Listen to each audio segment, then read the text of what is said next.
Adam!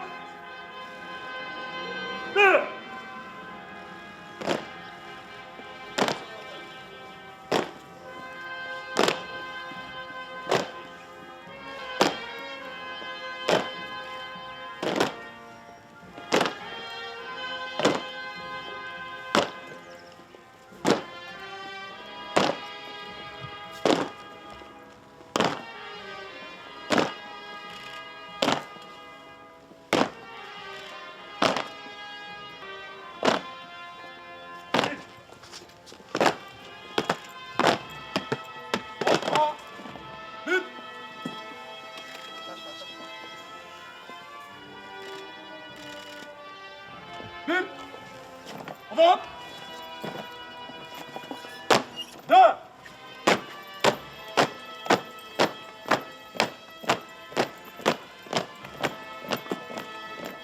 Сюда. Рычаг набрались.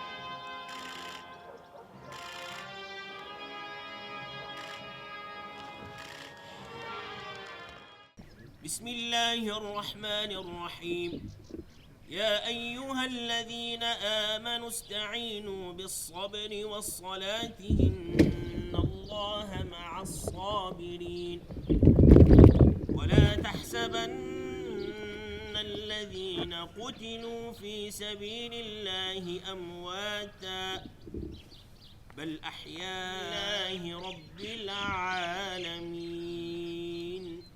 Amin. اللهم ارحمنا بالقرآن العظيم واجعله لنا حجة يا رب العالمين.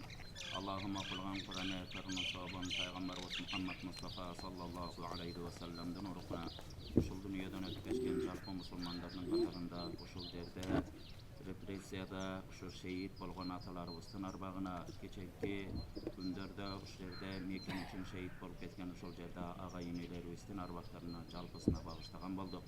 Xuday Taala jatkan jerlerin jayluu kılgın, toprakların torpa kılıp atların gayrıluu, imanların salamat kılı ya Rabbal Alamin. A'adaben nar bi rahmetika ya arhamar rahim.